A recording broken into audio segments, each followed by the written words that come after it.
Welcome everyone. This is going to be the first video of a project I'm working on under the name Pounding Rocks. Pathfinder pickup. I really didn't get a whole lot done today. I kind of feel like, I don't know, I ran out of things to do till I start spending money again.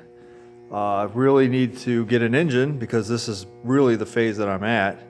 But that's not going to happen until the spring. The other thing I need to get is the crossbars to mount this frame to the truck itself. And yeah, I got to spend money. So I guess at this point, it's about whipping the wallet out. I've done everything I can do for free, and now it's time to actually invest in this a little bit more. Then I can continue with all of whatever free labor I can get out of it and stuff for my, for myself, because I'm free labor to me. But I did do a couple things today. Mostly was like tidying up and preparing for the future. And you'll notice that I have the original drive shaft that came off of this truck. Yeah, that's the 92 four-wheel drive auto Pathfinder drive shaft. And the point of, well, the purpose of this is going to be not an exhaust stack, although it kind of looks funny like one. I'm going to cut this to the correct heights, and this is going to be the body mount for this bed frame. So we're going to have the square tubing coming across, and where it bottoms out here, that's going to be the same height as on this pipe. So it's going to have a cross member that goes across and sits on the pipe on both ends here. And I'm going to do the same thing on this end here. I'm just going to cut shorter pipes because you don't need to have as much. This is like the final height, which actually we put a level on this this beam here, and it was unbelievable that it was like perfectly level. I don't know if that's just coincidence or if that's exactly how it's supposed to be, but using those vents, this vent here, this vent here, I mean, it does need a little fine tweaking. It's just sitting on wood boards right now. But if I line this up the same height on each vent, we'll be golden. We'll be golden. I'll just make sure that front to back, it's level front to back. I'm going to use a digital level that I have to do that. I want this line here, I want this pipe and the whole body here to be on the same level as the body line here. So I'm going to take the measurement here, read the angle, and then I'm going to make the angle match right here. So that'll be uniform all the way down, because it does have a very straight cut body line. It would be pretty obvious if this is not level, or just you know what I'm trying to say in so many words here. So all I did was take some more measurements. I chopped the ends off of this drive shaft, so I've got yokes, front and rear yokes now that I can repurpose for anything else. If I have to have a custom drive shaft made, I can just supply my own yokes now, which is cool. I've got them stored in here.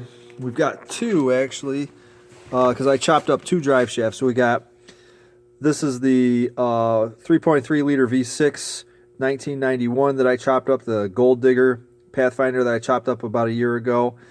And this is the one that's out of the automatic, this particular one, this particular truck, before I chopped the body off of it. So I've got that, and then I've got a end yoke here that will go on a H233B. So I can make any length drive shaft I need to. I'm just going to store these for right now because I have a drive shaft that's going to work perfectly. It's out of that red Pathfinder that I chopped up, the 1990. That was a 5-speed, so the length and everything is already correct for that, so I can just bolt that in. I don't have to have a drive shaft made. But if I want to do something crazy, like say on the other project, I want to have a drive shaft made because I'm going to have the Chevy engine in there, I've got some of the pieces of the equation already in place. These are terrible. I mean, they're cool, but they're terrible at the same time. They look badass, but I've had these actually in a truck. I had them in the green truck, and I drove with them, and their lighting is terrible. So you might have known from a previous video that we went to one of the junkyards on our runs, and I found these headlights in a Jeep. So I snagged them and bought them, and they bolt right in. I mean, no problem. They're 7x6, 3-prong. Since there's no lighting or no wiring or any battery, I can't really demonstrate them. I know they work. I've tested them, but those are the headlights now. So I just cut drive shafts and added rice. That's all I did. I didn't really do too much else to it. Now, some organization. Oh, yeah, the other thing. Yeah, one last thing I did over here. The headers that came off the 3.3 liter. These are Doug Thorley headers, I believe. These are off the 3.3 liter that I bought out of that Gold Digger Pathfinder. They had some really crappy pipes, really poorly welded to them. And one pipe actually just slid right off because the welds didn't hold at all. So that end there was perfect.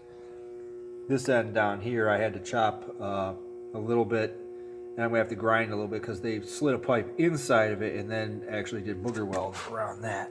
So it'll work. I can make it work.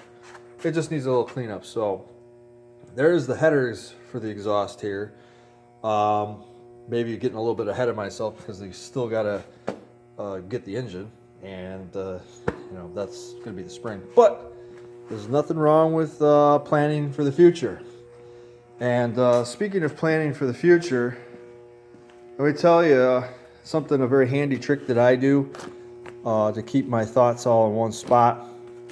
I always start a notebook on any vehicle that I'm working on, just so I can keep all my thoughts in one spot and also check off what I've done to make sure that I don't forget it. And some stuff I can cross off because maybe I changed my mind. But I was cleaning my house today, and I came across this notebook, and I forgot that I had it because I was using another notebook, and this was the original notebook that had all the original ideas and everything in it. So I'm back to using this notebook. So whatever vehicle that you're building, whether you're actually working on it at that time or just sitting at your desk and daydreaming, always be moving forward, and a notebook is a great idea for it. I always do something like find a vehicle. I forget where I found this. I think I found this just doing a search or whatever. I know this is not a Pathfinder. I think this is a Patrol, but the truck just struck me as this is pretty much what I want to do with this truck. There's going to be differences, obviously, but the main idea is there. There's going to be the flatbed, lift, regular cab. The whole idea is pretty much there. So when I look at this notebook, and whoever's truck this is, you did a beautiful job. And I'm not trying to steal any credit from you. If you know who owns this truck, just leave a comment down below because I'd love to give them props for doing what they did. But yeah, this is an inspirational truck to me, so I'll leave little inspirational pictures in a notebook just so it's kind of like it gets my blood going and wants me to work on these things, and I can be like, oh yeah, see, look, that's got some cool stuff. I mean, that's inspiration. So if you look at that and then you turn around and you look at this is my idea of what that would look like if I had built it or whatnot. One other last thing is I got some homework. Nothing major.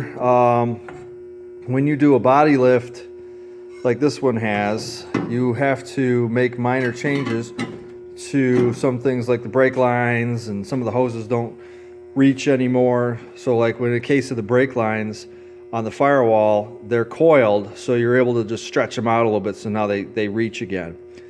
In the terms of the steering shaft, I showed you in the one video that you have to actually literally split the steering shaft, stretch it out a little bit, and then put it back together so it's a longer length, and it'll reach from end to end. No big deal, but if it's rusty, you'll have to do some labor on it. The last thing I have to do is stretch the hoses from the power steering pump and stretch them up to this reservoir here. Now the truck already has a reservoir in it, and it's hanging, and it's still attached to the power steering pump. So I'm just using this one as a reference to know what size hoses I need. I'm probably going to grab like 2 or 3 feet of each size. There's 2 different sizes. I think the one is 1/4 inch, the other one is 1/2 or 3/8. So I'm just going to grab a couple feet of each of this, and then I can just quickly, without losing all the fluid, just do a quick swap. I'll have the hoses here attached to this pump, this reservoir, and then I'll just disconnect them from the pump real quick and then just slam them on there and tighten them down. That should minimize the amount of fluid loss that I have. You can always use something to crimp off, like vice grips or whatnot, to crimp off the hoses so you don't lose all the fluid from the old pump, or old reservoir for that matter. So my homework is to get the hoses and try and clean this up a little bit so it's a little prettier. I might just shoot it black. I mean, who knows? It doesn't have to be perfect. We're not going to shows. So that's homework. And then I was digging through boxes, and I have a nice turn signal switch assembly that I found that can replace the really faded and nasty one that's in the red truck. So I now have this. So that pretty much concludes everything that went on today.